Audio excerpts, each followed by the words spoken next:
come on. First of all, I'm out of practice. Oh. And second of all, it takes schooling and, you know. You went to the Yale School of Drama, Henry. Henry Winkler sits in a softly lit room, his voice calm but eyes sharp.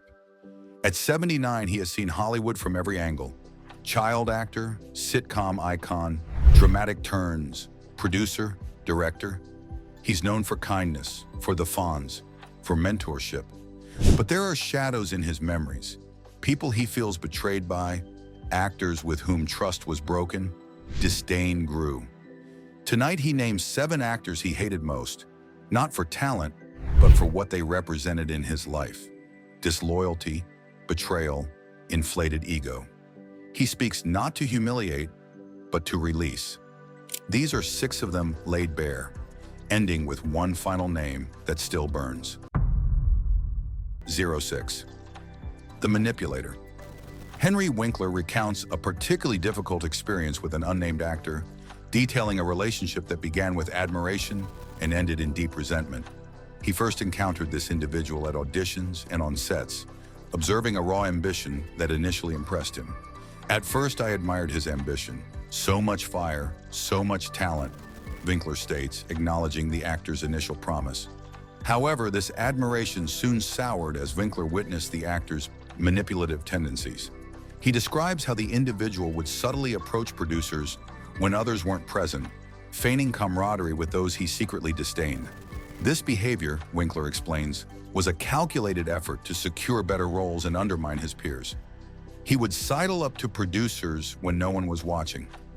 He'd pretend to like people he secretly despised, all to get a better part, to push someone else down, Winkler reveals, painting a picture of calculated self-interest. The true betrayal, however, unfolded when they were cast in a play together. Winkler, an established actor, generously offered guidance to the up-and-coming individual, sharing insights on lines, timing, and effective rehearsal techniques. Yet when an opportunity arose for someone to assist with blocking, the actor seized it without acknowledging Winkler's prior help. Worse, the actor then twisted the narrative, spreading rumors that Winkler was unfairly favoring him. He told others I was elevating him unfairly. He spun a story that I was playing favorites, Winkler laments. This deliberate distortion of truth, designed to serve the actor's own agenda, was a profound blow to Winkler. That betrayal, the way he shaped truth to serve himself, it cut. I hated that act, he concludes, his words conveying the depth of his disappointment and animosity towards the actor's disingenuous actions. 05. The Saboteur. He was older than I was, had credits, respect, but he was afraid someone younger might outshine him. He didn't want to share the spotlight, so he sabotaged. A cruel remark in private that spread, a whisper in an ear that turned trust against me. In a film we both worked on, I discovered he'd told the director I was difficult, lying about facts, inventing conflicts. I confronted him once, when finally I had the courage. He denied everything without shame. Others believed him. I lost roles, trust. I hated sleeping at night knowing someone could cost me so much by just twisting words. I hated him for his deceit, for his fear, and for how his sabotage bled into my life. 4. The idolizer turned enemy. He worshipped other stars, spent years mimicking styles, copying mannerisms. All that flattery seemed harmless. I even encouraged him. Art should be influenced, after all. But eventually the admiration morphed. He started seeing me as a stepping stone. Once he'd learned enough, he turned. In interviews, he said I'd inspired him, publicly. But in private, he dismissed me, undermined me. Oh, he's stuck in his old ways, he said. No credit, no mention of help. Behind the scenes, he'd block access, block friendly calls, block opportunities. That kind of insider coldness, when someone you once guided becomes your rival without honor. It built resentment in me. I hated the shift from flattery to contempt. 03. The fame seeker who sold principles. He initially presented himself favorably, but his true ambition was fame, and he was willing to compromise his word to achieve it. He readily made agreements, verbally and in writing, with smiles and handshakes. However, when the time came to honor these commitments, Whether it was returning favors, sharing credit, or protecting colleagues, he became elusive. There was a specific instance where I championed him for a leading role in a project. He expressed gratitude, embraced me, and said all the right things. Yet the role ultimately went to someone else.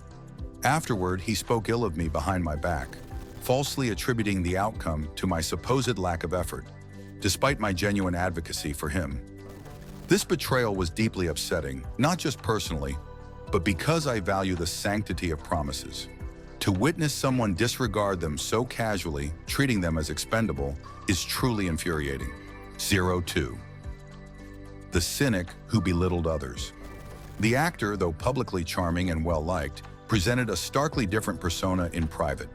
While he captivated crew members and fans with his wit and graciousness, behind closed doors, he was dismissive and mocking, particularly towards those he considered less talented. He would frequently ridicule co-stars in his trailer, revealing a cruel streak beneath his polished exterior.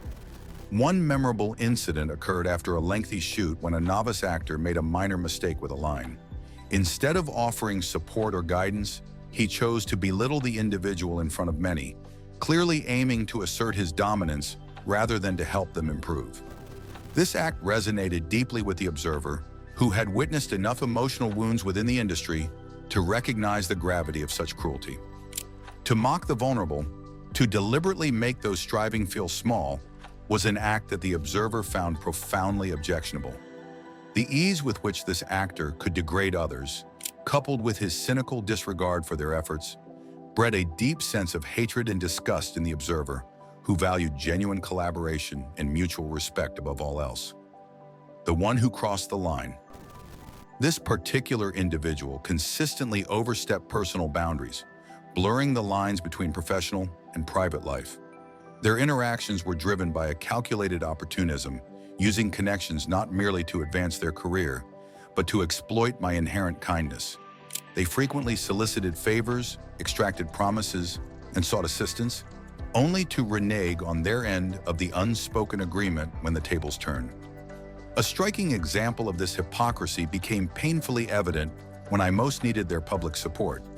Despite their past willingness to leverage my influence, they offered only silence when I faced criticism, while readily joining in praise when others lauded my achievements. This pattern of behavior, profiting from my goodwill while refusing to reciprocate, was deeply hurtful. A particularly poignant incident occurred at a gala.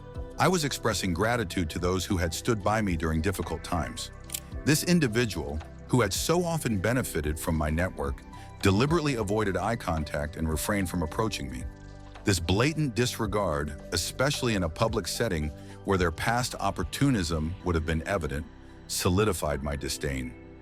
The act of exploiting kindness for personal gain and then abandoning that connection when it required visible reciprocation felt profoundly dishonest and left an indelible mark of resentment. Their opportunism wasn't just unethical, it felt inherently dirty. After all those years, there is one actor I kept secret for a long time, the one whose betrayal still stings deepest. Someone I admired early on, someone whose talent I respected. But over time, she joined the chorus of disloyalty. She refused mentorship, refused gratitude, refused acknowledgement of help I'd given her when no one else believed she could be anything.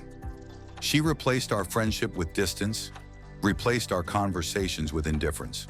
I won't call her name here, but deep down I hated how someone with so much promise and such access could forget the people who opened doors. That kind of forgetting, it's like erasure.